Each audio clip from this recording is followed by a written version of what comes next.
Welcome to Representation Without Taxation with Jill McBride Baxter, a veteran sports law attorney for the past 30 years and certified NFLPA contract advisor.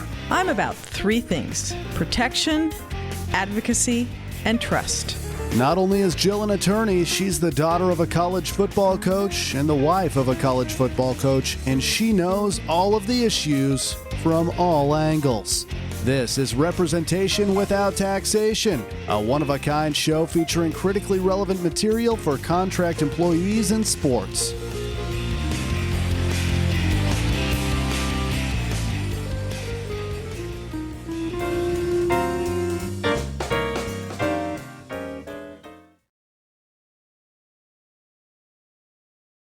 This week, I'm going to talk about the three things you should do to make sure that none of your student athletes are participating in any hazing activities. The first thing I'm going to start with is what is hazing and the definition of hazing. The definition of hazing is an abusive, often humiliating form of initiation into or affiliation with a group, including any willful action taken or situation created which recklessly or intentionally endangers the mental or physical health of another. So why are we even talking about this? Recently, a head coach at Northwestern was actually terminated because there was accusations of hazing in his locker room. I do not know the details of what happened or what's going on. There's I think 8 or 9 plaintiffs or student athletes who have filed lawsuits against the school, and the head coach was fired. So now, as a head coach, how do you make sure that there's no hazing going on in your locker room?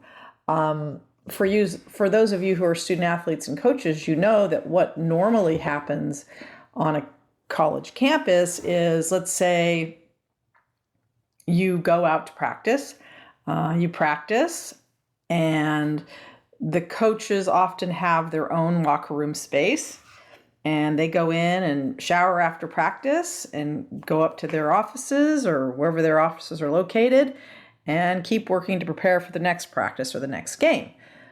The athletes go into the locker room and shower, and maybe they're going on with their day for school or to study or whatever they've got to do next. So it seems like a lot of the hazing that's going on, if it is going on, is happening in the locker room. So if you are a coach, I think number one, the first thing you need to do is you need to have a policy. I would make sure that it's a written policy, and the policy needs to be communicated to the athletes. I have heard or read that in the situation of the head coach at Northwestern, that he actually did have a written policy on hazing. Now, my next question would be, did this get communicated to the athletes at the university?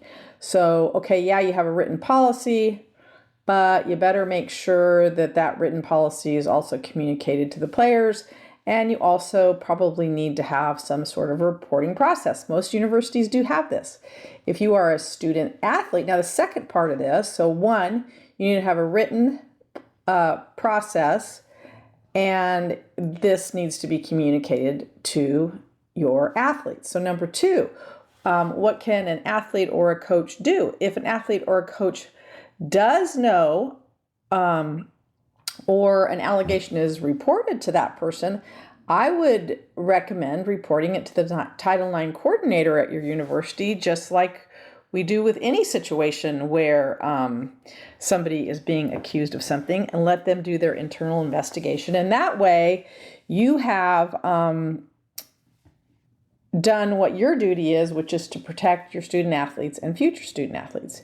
If you are a student athlete and you observe any hazing, or you are a victim of hazing, You also need to report it to your supervisor. In this case, it could be your coach, it could be athletic administrator, could be your compliance officer, whoever it is. You should report it, and then they will investigate it. So if I am in a situation right now when student athletes are going into a locker room,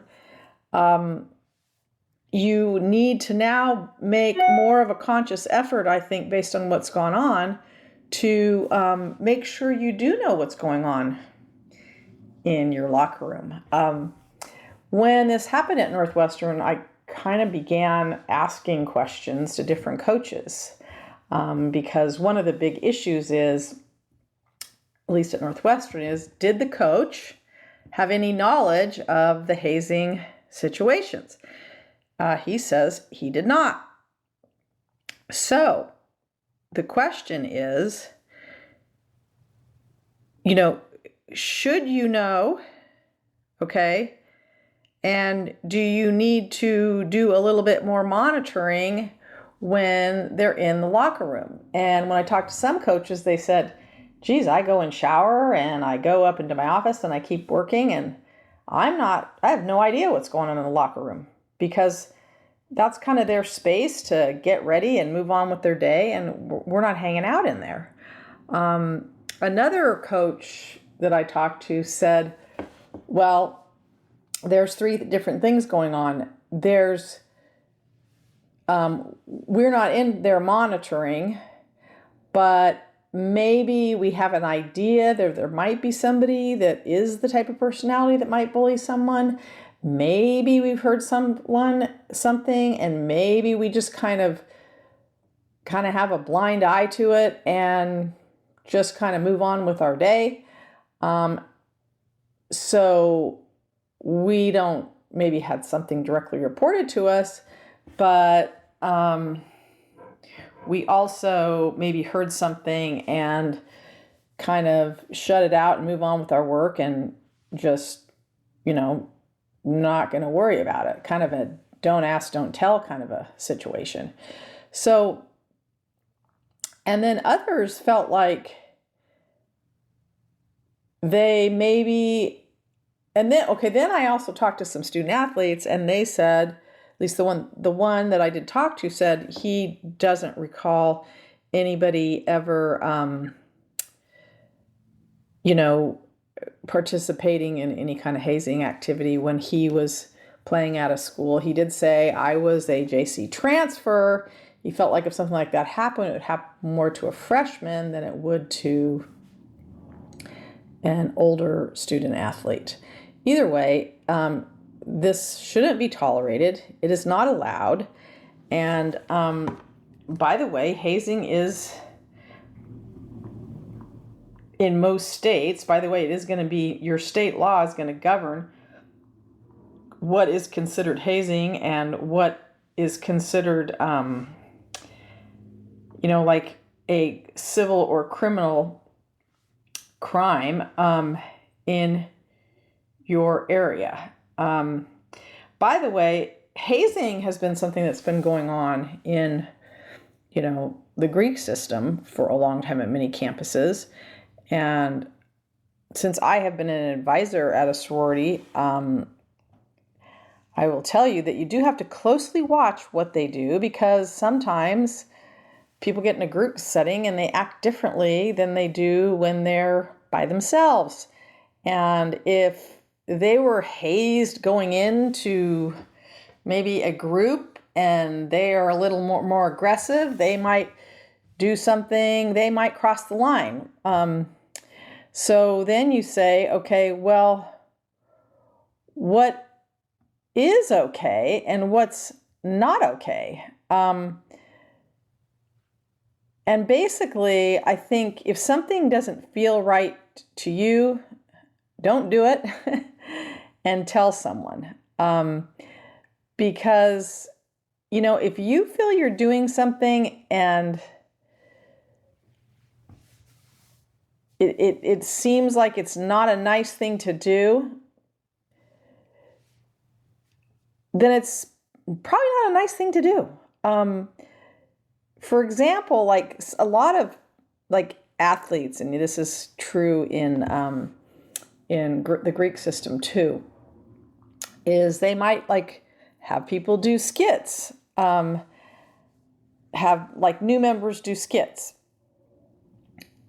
And that would be a non-hazing activity, but not if the members then, start degrading the performers or throw food at them. Then you've got a hazing activity. So the activity itself might sound fine, like, hey, we're going to go down the beach and have some sort of get together with all the new members. But if you now, when they get out there, you're yelling and screaming at them and making them do a bunch of inappropriate activities like drinking too much or something like that, then you probably have a problem. So I just think in general, as a student athlete, as a coach, if this is, you need to kind of, I think now, especially now, you need to kind of be a little bit more aware and be a little more in touch with what's going on with your team, and let them know that it's not going to be tolerated. And, what is their punishment if they do try to do something like this? Well, one, they're going to be reported and they can lose their scholarship.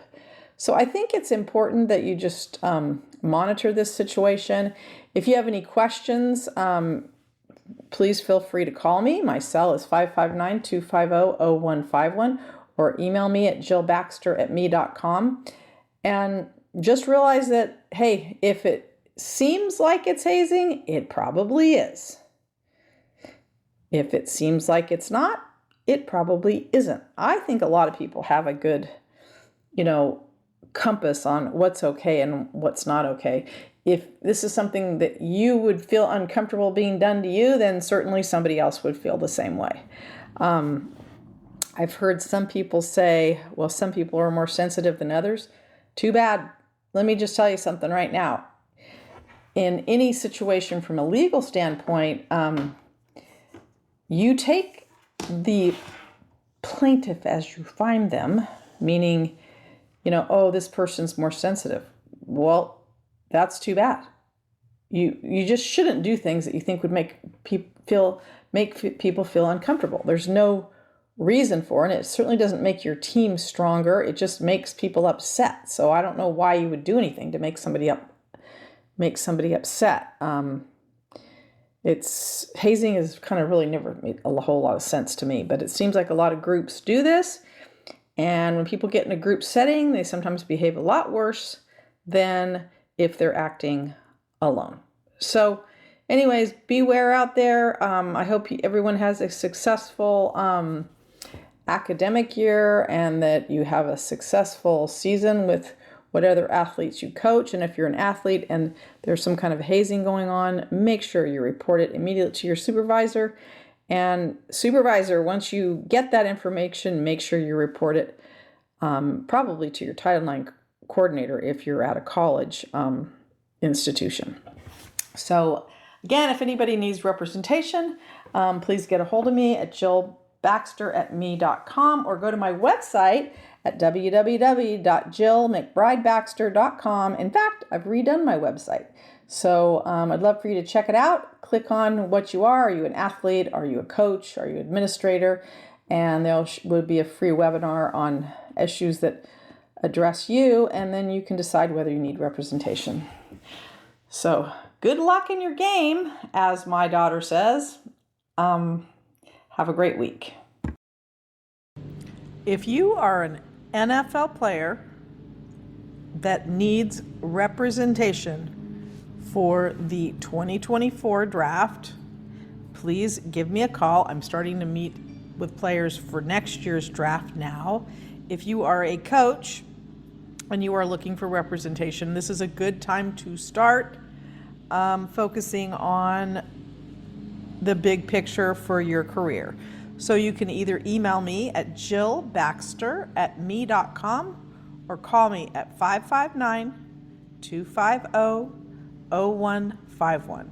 If you are an aspiring sports agent you may want to subscribe to my online course on how to be a sports agent.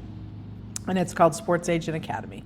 So I have lots of different opportunities to work with me, and my website is jillmcbridebaxter.com.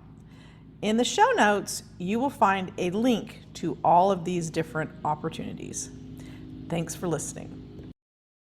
In addition, if you are a college administrator and you're looking for somebody to do some consulting work for you, I'm also available to do that. Some of the things I've done some consulting work on is in the NIL space. If you need any new policies written, like on the hazing, or you need any contracts reviewed or negotiated, or you're even trying to set up a whole NIL system for, reporting and just reviewing contracts. I've done some consulting on that, or even consulting on job searches. So there's a lot of different things I can do for an athletic administrator. So please get a hold of me if you want to hire me as a consultant. So I hope everyone has a great fall and look forward to hearing from you. Again, go to my website at jillmcbridebaxter.com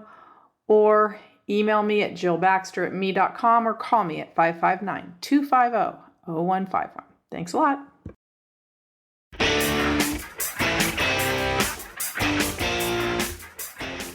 Thank you for listening to this episode of Representation Without Taxation. Simply stated, I am always and forever about three things: protection, advocacy, and trust. To learn more about my fair fee structure, please visit my website at jillmcbridebaxter.com. If what we are talking about strikes a nerve, please subscribe and definitely share it. Until next time, it doesn't matter what the plan is, as long as you have one.